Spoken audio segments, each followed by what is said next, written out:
Now we've got time to actually have a look at this car. It's time. I'm going to do a good walk around and show you exactly what this car is, how it presents, and what are the plans with it. I think we should all start with a cold start. We'll take it out of the garage so I can get a good look around it, and we'll go through it all. This is the state of the brake pedal. Floor, floor, floor, floor. That's not good. Here we go for the cold start. We'll give it a few pumps. And we're in gear.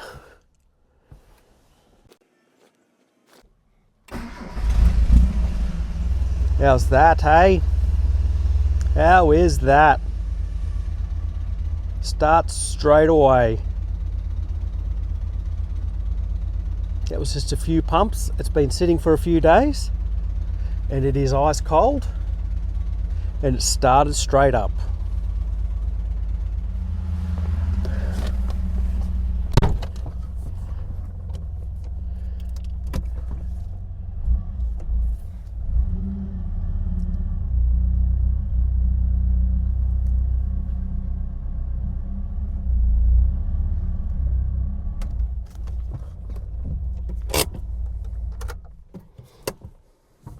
All right, Rocky and I are going to show you around this car because he doesn't leave me alone, and he's lost the ball inside the garage. So he's going to hang around like a bad smell, but this is it. 1978 GE Chrysler Scorpion, made by Mitsubishi. Is kind of a Sigma, but from a distance it looks in very good condition. I can assure you it is in good condition, but it's very original and does have some blemishes. We'll start at the back here with the rear bumper. There has been a little nudge against something here and the bar is slightly bent there. But that's all right, that just adds to the appeal of it. This rear garnish as well has some weathering. It's got a hole there, slightly another hole coming through there.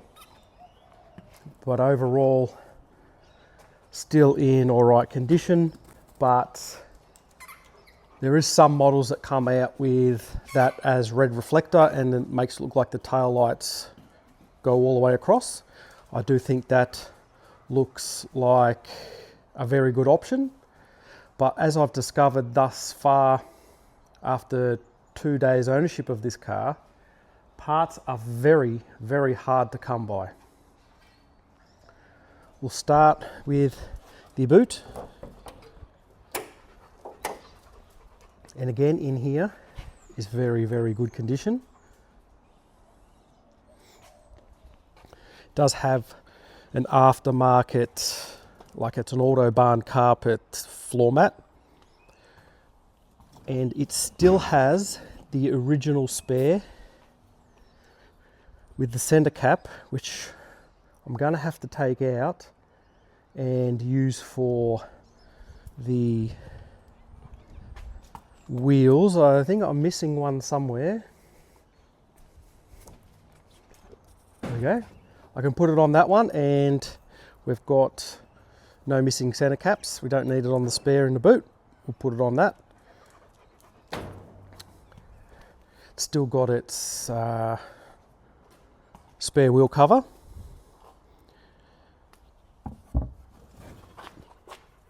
Even comes with its own towels. It's got the original jack handle, all of that. Some sort of t-shirt or a pair of underpants there, which I'm not game to touch right at the moment. What's up here? Looks like we've got some sort of shopping bag and another piece of clothing. And if we just move this over to the other side, we have a polishing pad, some sort of 1970s mat there. But again, this side here is in very good condition. It's still got like the original boards. What have we got here? What's that? Oh, I think that's our missing piece on the back of the garnish. I reckon that might be that. There you go. We're finding stuff already. That's exactly what that is. Well, we'll hold on to that as we just get rid of the dog. I'll put that in my pocket and we'll put the mat down. And that concludes the boot area. I will put that back in here so I don't lose it. There is little bits of surface rust here and there, but again, this is, I believe, original paint car, and you're going to get that on old vehicles.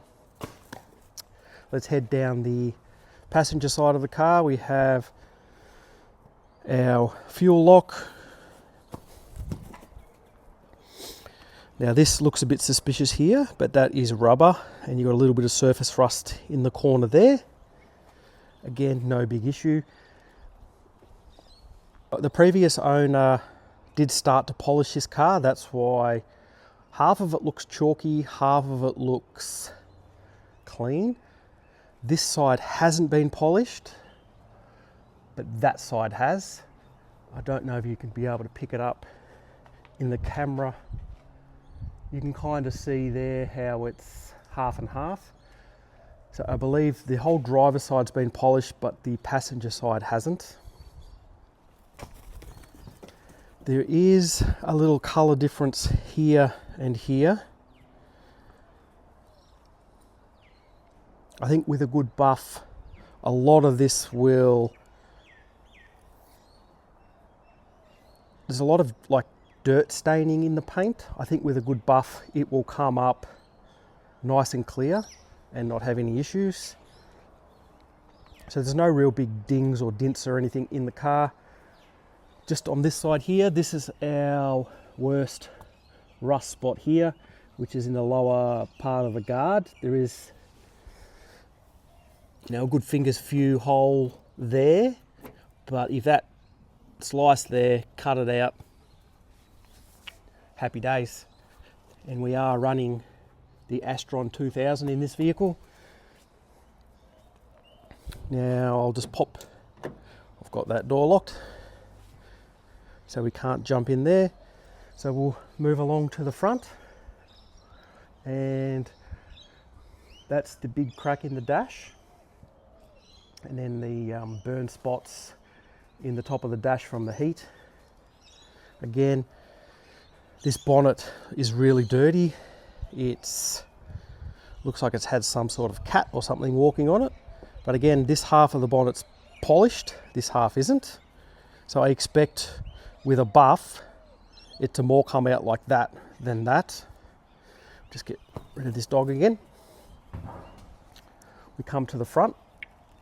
Now the rear valance has got a bit of surface rust spots on it, and it's also had a car being started on it a fair few times.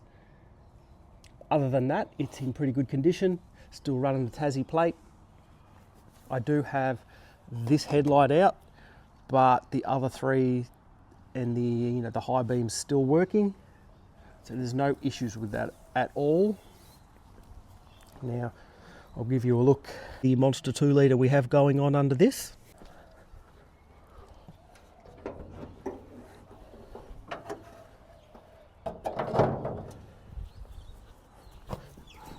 Here we go, the old Astron 2000. Now just on this engine, if anyone's ever watched Dead Dodge Garage, Jamie says this is kind of a Hemi. Take a look at this. Did you know this engine is pretty much a Hemi? Opposed valve, hemispherical chamber. The valves are offset ever so slightly. It's the same idea. There's a lot of potential for making power here, and I'd like to realize some of that. What do you reckon? Is it a baby Hemi, or am I just being silly? It is a little dirty, but again, in all original condition. The only thing missing is this hose that come from there to there, which was like a kind of a snorkel thing. We still have Tasmanian fauna hiding in here too. Now, it took me a while to find the windscreen washer bottle, and that's tucked up in here, hiding there. And I don't know whether this is factory or not, but the lower half of the engine bay is painted black all the way around. I can only guess that would be factory. And I have discovered something with the brakes as well. Now, here's our master cylinder with our reservoir.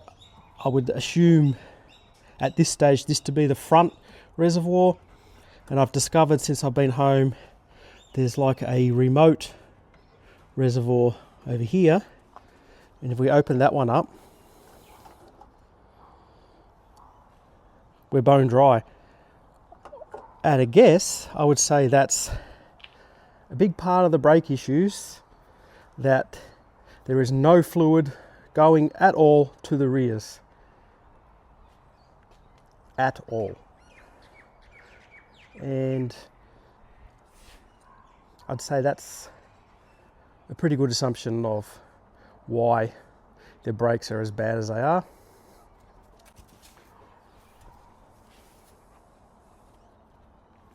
Now, coming down the driver's side, again, no dings or dongs or anything.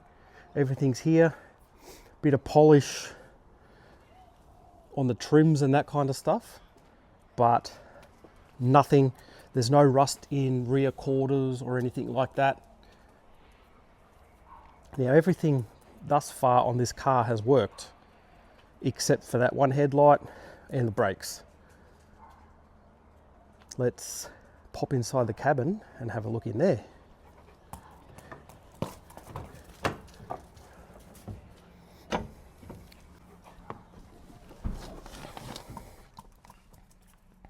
Now, if we look at the odometer in this car, it's 48,429.3. I don't believe this to be an original 48,000 kilometre car. I reckon it's more of a 148,000 kilometre car. If we take a look at the brake pedal, we'll see a little bit of wear, which kind of gives that away. So we can see there's a little bit of wear on the edge of that brake pedal, which kind of gives it away that we're 148, not 48. Sitting inside the driver's seat, all the dash lights, everything work. Even the, the door open, everything like that works. The only dash light that doesn't work is an oil pressure gauge. We even have a dash cigarette ashtray equipped with cigarette butts. We'll have to clean that out. And that's just a bit more looking at the burns on the dash. It's been pretty hot in here at some stage, but with a good clean, a good steam clean, this will come up absolutely magnificent. And then I've just noticed something else the first time. We have a console on the roof, and even the door light up there works. And the clock does work as well. I haven't got that to work yet, but if you take a look at the roof lining in here, it's in perfect condition.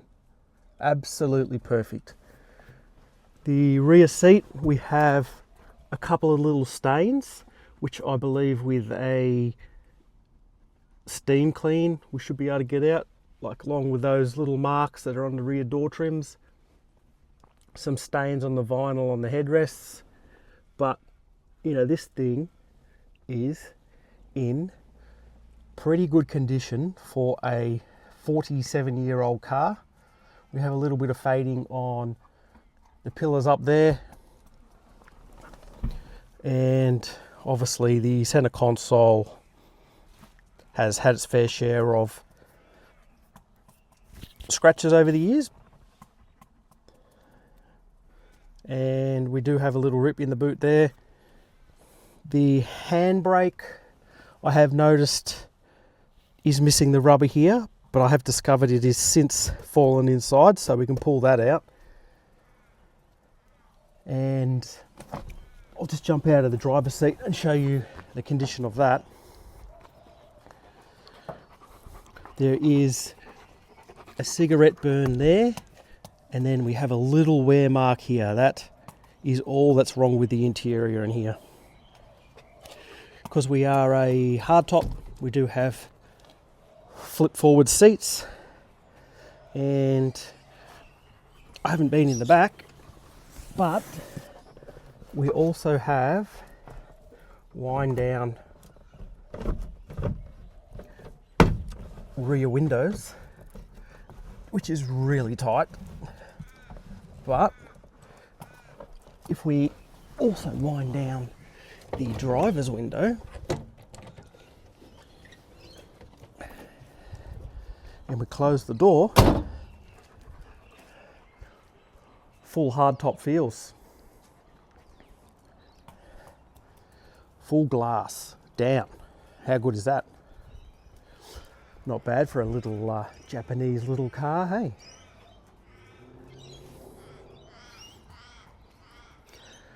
We are running 4-wheel disc brakes on here as well.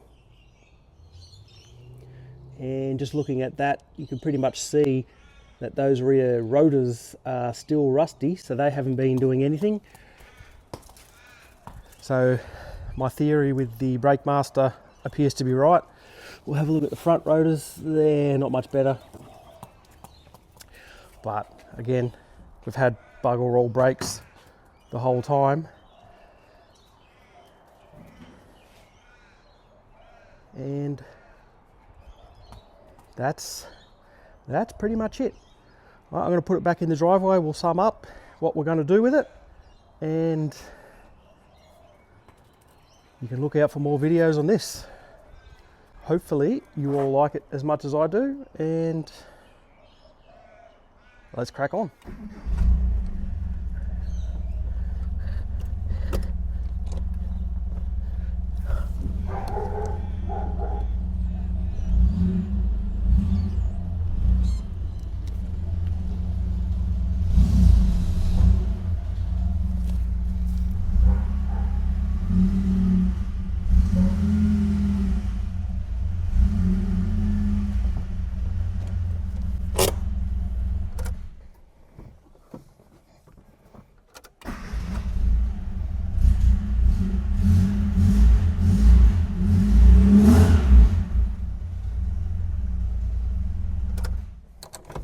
Oh, there's nothing like the smell of old car exhausts.